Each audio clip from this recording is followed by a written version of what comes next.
Bonjour à toutes et à tous, bienvenue dans cette nouvelle vidéo. Je suis Camille, professeure sur le site dessindigo.com et aujourd'hui on se retrouve pour un petit tuto sur comment réussir à tracer le bon trait du premier coup.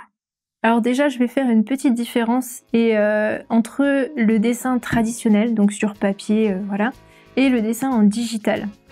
C'est plus facile de tracer le bon trait du premier coup en traditionnel, tout simplement parce qu'on voit sa main sur le papier qui trace le trait. Alors qu'en digital, sur ordinateur donc, à part si vous avez une Cintiq, donc les tablettes avec écran, vous dessinez directement sur l'écran. Mais sinon, pour la plupart, vous avez la tablette et l'écran ici.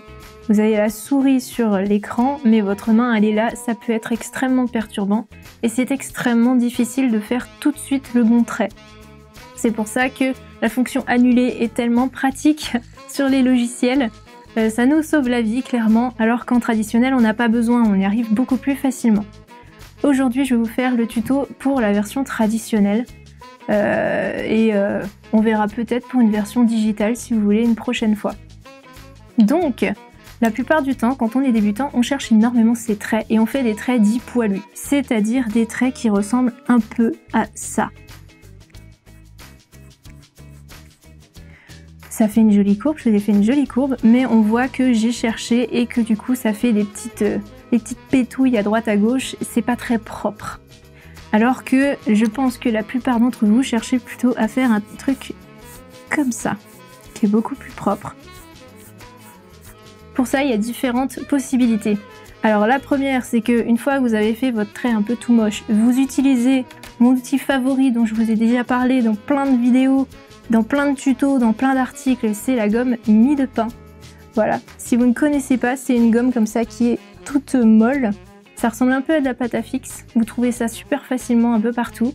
Pour l'utiliser, il faut la malaxer, il faut la réchauffer un petit peu pour qu'elle devienne toute molle. C'est utilisé très souvent pour le fusain, le pastel, mais aussi pour le crayon. Et en fait, la particularité par rapport à la gomme blanche, c'est que ça efface beaucoup moins, c'est beaucoup plus doux. Et ça s'appelle une gomme mie de pain parce que les artistes, autrefois, quand ils faisaient des tableaux au pastel, ils utilisaient de la vraie mie de pain qui faisait exactement le même effet. Nous, on a un peu évolué, du coup, on a créé ça, ça marche très bien aussi. Donc, pour vous montrer la différence vraiment, je vais vous faire un petit exemple. Hop. Si je gomme ça, des traits super épais machin, avec une gomme blanche, ça va donner un truc comme ça. Voilà, ça, je retrouve le blanc du papier, c'est merveilleux, c'est très bien. Et si je fais la même chose avec la gomme mie de pain, ça va être beaucoup plus léger. Je peux arriver à faire blanc, mais il faut vraiment que je passe beaucoup de fois. C'est beaucoup plus intéressant si vous voulez faire des dégradés, par exemple, ou si vous voulez travailler avec du fusain, etc. Pour en revenir à ce que je disais à la base, donc quand vous avez fait votre trait là, avec des petites pétouilles partout, vous pouvez utiliser ces super outils. Vous le passez dessus, juste légèrement. Ça va vous effacer légèrement votre trait, mais vous le voyez toujours. Et ensuite, vous n'avez plus qu'à repasser et ça va vous faire un trait bien propre. Et vous n'avez pas besoin de rechercher du coup la bonne courbe, etc. Vous l'avez déjà, vous la voyez encore, donc c'est parfait.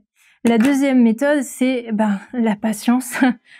Personnellement, ça fait plus de 20 ans que je dessine, donc heureusement, au bout d'un moment, j'arrive à faire tout de suite le bon trait comme je veux, parce que j'en ai fait tellement que du coup, si je dois faire un trait droit, un carré, j'ai pas besoin de beaucoup réfléchir, j'arrive à le faire tout de suite.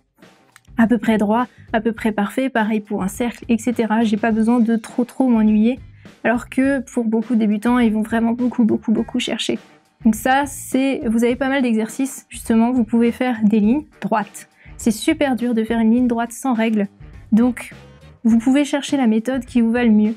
Pour ça, par exemple, je sais que quand moi je dois faire une ligne droite, c'est beaucoup plus facile pour moi de la faire à la verticale. C'est-à-dire qu'à chaque fois que je vais avoir une ligne droite à faire pour une maison, un toit, n'importe quoi, je vais tourner la feuille de façon à pouvoir faire la ligne bien droite. Hop. Ce sera beaucoup plus simple, elle va être bien comme il faut. Alors que si j'essaye de la faire à l'horizontale, je suis à peu près sûre que, ça se voit, elle est un peu plus en vaguelette. Ça va être beaucoup moins régulier. C'est comme ça que ça fonctionne le mieux. Même principe pour les ellipses. En testant, je sais que c'est plus facile pour moi de tourner de la gauche vers la droite et de toujours faire comme ça, puis je tourne, je continue, le nouveau quart de cercle, etc. etc. Donc n'hésitez pas à tester, faites plein de lignes comme ça, c'est pas très rigolo, je vous l'accorde. Il y a beaucoup plus intéressant en dessin, mais c'est le genre de petits exercices qui sont un peu rébarbatifs au début, un peu comme les gammes en musique, mais une fois qu'on les a fait, on a les bases, c'est bon, et on peut faire tout ce qu'on veut ensuite.